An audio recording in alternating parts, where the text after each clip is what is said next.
राम गुरु जी। जय श्री राम। बालाजी महाराज का आशीर्वाद बना रहे। जय श्री राम। गुरु जी, बहुत सारे भक्त जानते हैं, लेकिन कुछ भक्तों का प्रश्न है कि भी अर्जी मेहंदीपुर में क्यों लगाई जाती है।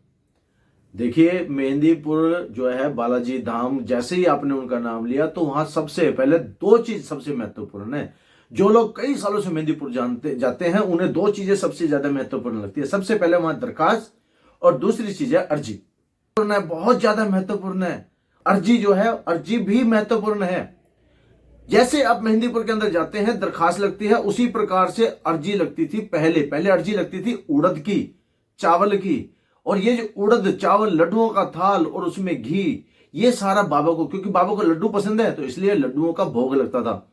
और जब लड्डुओं की अर्जी लगती थी तो वो जो अर्जी थी, अब क्या हुआ, उसके बाद भैरव को उड़द का भोग पसंद है, प्रेतरा सरकार को चावल का भोग पसंद है। ये तीनों मिलकर के अर्जियां बनती थी और तीनों की जब अर्जी एक साथ लगती थी और जब ये अर्जी लगती थी तो इस अर्जी के माध्यम से भोग लगने से बालाजी महाराज, भैरव बाबा और प्रेतरा सरकार तीनों बड़े प्रसन्न होते थे और संकट की क्लास लगती थी। आपने अगर पुराने समय के लोग देखे होंगे, प्रेतरा सरकार के अंदर बहुत प्रेतराज की कचहरी लगा करती थी 2 से 4 बजे। लेकिन कुछ बदलाव हुए हैं। किशोरपुर जी के देवलोक ने जैसे ही चोला छोड़ा, उसके बाद नरेशपुर जी के आने के बाद कुछ बदलाव हुए हैं। अब अर्जी लगती है केवल मिठाई के डब्बे की, और उड़द का भोग लगता है और ना ही चावलों का भोग लगता है। अब वहां पर ये सारे भोग लगभग बंद हो चुके हैं। अब केवल अर्जी लगती है, तीनों ही देवी देवताओं को वो अर्जी लगती है। तो अर्जी जो है लगती तो आज भी है। अर्जी पहले भी लगती थी, अर्जी आज भी लगती है। अब आपके मन में सवाल आ रहा होगा, अर्जी आखिर काम कैसे करती है और अर्जी हनुमान जी को क्यों स्वीकार होती है। देखिए, आप एक बात समझ लीजिए कि सूर्य, क्योंकि हनुमान जी एक ऐसे देव हैं जो कि महाकाल, काल भी उन्हें छू नहीं सकता। काल उन्हें छू नहीं सकता, ऐसे कहना। हनुमान जी के बारे में बहुत आप कुछ थोड़ा नहीं, चलो मैं, हनुमान जी एक ऐसे देव हैं जिन्हें काल भी नहीं छू सकता। उन्हें महाकाल कहते हैं। और महाकाल किसको कहते हैं? शिव के अवतार हैं, 11वें रुद्र अवतार हैं वो। और जैसे ये आपने कई बार देखा होगा, 12 साल का वीर जवान, हाथ में लड्डू मुख में पान, मेरी मुश्किल करो आसान, जय बजरंगी जय हनुमान। बजरंगी और हनुमान 12 साल तक के बच्चे के लिए ये हनुमान जी के बारे में कहा जाता है, संकट काटने के लिए। लेकिन इसमें अर्जी का महत्व क्या हुआ? अर्जी का महत्व ये हुआ कि जैसे मान लीजिए सूर्य की दूरी जो है बहुत दूर है, सूर्य कई लाख किलोमीटर दूर है सूर्य, और यहां से पृथ्वी से सूर्य दूर है, तो प्रकाश जब उगता है तो 8 मिनट लगभग वो लेता है पृथ्वी तक आने के लिए।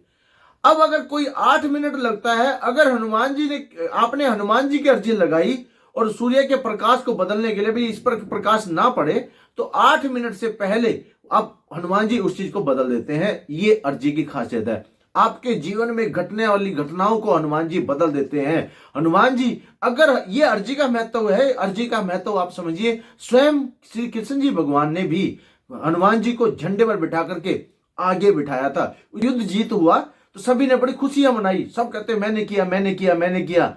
और जब हनुमान जी का नाम किसी ने नहीं लिया, करने वाले हनुमान जी होते हैं, तब भगवान श्री कृष्ण जी ने सोचा कि हनुमान जी का नाम लेना जरूरी है, क्योंकि किया तो हनुमान जी ने। भगवान जानते हैं जिसने किया उसी का नाम होना चाहिए। लेकिन उसी समय पर क्या हुआ कि एक काम करिए, आपको पता किसने किया युद्ध में रक्षा, किसने की? बोला नहीं पता। नामुमकिन को मुमकिन किसने किया? हनुमान जी ने किया। और अब देखिए, वो कहते हैं अर्जुन के रथ से, हनुमान जी आप एक बारी इस रथ को छोड़ दीजिए। जैसे ही रथ को छोड़ा, रथ के परखच्चे उड़ गए, टुकड़े टुकड़े उड़ गए। सभी पांडव देख करके हैरान थे कि ये क्या हुआ, क्या ऐसा हुआ।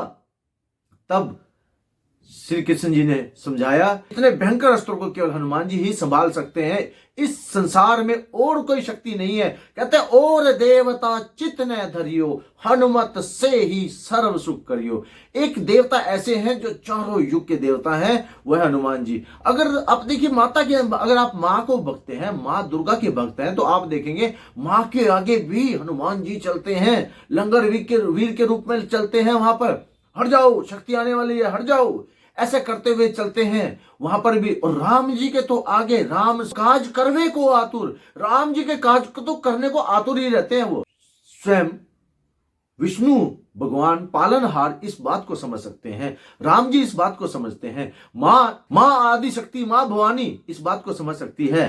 तो आप आम भगत समझिए, आप जिस दर पे जा रहे हैं, 12 साल के वीर जवान यानी बाल स्वरूप, बालाजी बाल स्वरूप में जा रहे हैं, वहां पर अर्जी लगानी बहुत जरूरी है। अर्जी का महत्व बहुत जरूरी है। बिना अर्जी के कोई काम संभव नहीं है। मेरे अगर ये वीडियो देख रहे हैं, जिन लोगों के अर्जी से काम संभव होते हैं वो इस पर कमेंट जरूर करिएगा, क्योंकि जो जो बालाजी मेहंदीपुर गए हैं, जिन्होंने अर्जी लगाई, उनके सारे संकट कटे हैं। और मेहंदीपुर बालाजी के अंदर अर्जी का सबसे महत्वपूर्ण है। मेरा पर्सनल अनुभव है, एक भगत आए थे हमारे पास, एक भक्त आए थे हमारे पास, दरबार लगा हुआ था बालाजी का दरबार के अंदर, और वो भक्त जो था वो क्या था, वेंटिलेटर पे थे गुरुजी, वो वेंटिलेटर पे थे। हाँ, तो आप सोचिए, जब उसको बिल्कुल डॉक्टर ने जवाब दे दिया था, और मैं उसे नहीं जानता, वो मुझे नहीं जानता, और जो भगत हमारे दरबार में आया था वो उसने, उसकी आंखों में आंसू थे, और उन्होंने हमारे को एक ही बात बोली थी कि गुरुजी वो मेरा भाई जैसा है, आप उसके लिए क्या कर सकते हैं। मैं कहते देखो, करना बालाजी महाराज ने, आप केवल एक अर्जी लगाएं, अर्जी से ही वो सब कुछ हो जाते हैं। तो उन्होंने क्या करी, वही अर्जी लगा दी गुरुजी, और वो आज बाबा की कृपा से स्वस्थ है। तो ये अर्जी की महत्व है। और एक भगत और थे हमारे दरबार के अंदर, जिनका मतलब ये मान के चलिए कि उनको बहुत सारे डॉक्टरों ने जवाब दे रखा था, और उन्होंने भी अर्जी लगाई, वो भी ठीक हो गए। तो बाबा के दरबार से कोई भी भक्त खाली नहीं जाता। अर्जी का ये एक ही महत्व है, अर्जी चाहे हम अपने दुख के लिए लगाए, या अपने पुत्र प्राप्ति के लिए लगाए, या संतान प्राप्ति के लिए लगाए, तो बाबा जरूर सुनते हैं सब भक्तों की, और वो आज नहीं तो कल सुनते हैं। एक महत्वपूर्ण बात हो रहा है, कई बार अर्जियां हमें बहुत बार लगानी पड़ जाती हैं। कई बार ये भक्त सोचते हैं कि मैंने एक बार अर्जी लगा दी तो काम नहीं बना। कई बार हो सकता है बालाजी महाराज इसमें कहते हैं, जब हम अर्जी लगवाते हैं तो क्या बोलते हैं, अर्जी हमारी मर्जी बाबा की। देखिए, चलेगी तो मर्जी बाबा की, आपका अधिकार क्षेत्र केवल अर्जी लगाने का है, उस पर केवल बालाजी महाराज ही हस्ताक्षर करेंगे, तब आपकी वो अर्जी स्वीकार होगी, अन्यथा वो अर्जी स्वीकार नहीं होती। कई बार बालाजी महाराज उसे रिजेक्ट कर देते हैं कि उस अर्जी में अगर किसी का नुकसान हो, अगर उसमें किसी का भला हो, किसी का फायदा हो, तो वो अर्जी बहुत तेजी से काम करती है। तभी गुरुजी बोलते हैं कि अर्जी मैं बहुत दे चुका, कृपया अब गौर कीजिए। इसीलिए बहुत बढ़िया कहा आपने, अर्जी में बहुत दे चुका, कृपया इस बार गौर कर दीजिए।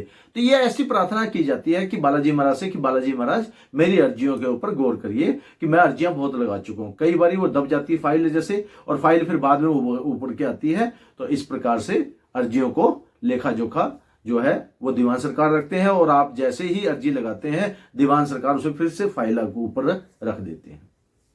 तो आशा करते हैं आपको ये बहुत महत्वपूर्ण जानकारी, क्योंकि अर्जी शब्द है ही अपने आप में अर्ज लगाने वाला है, और जैसे ही अर्जी लगती है, अर्जी लगने के बाद से एक्टिविटी स्टार्ट हो जाती है। मेहंदीपुर के अंदर तो खासकर हो जाती है, आपकी अर्जी लगी, आपके कार्य शुरू।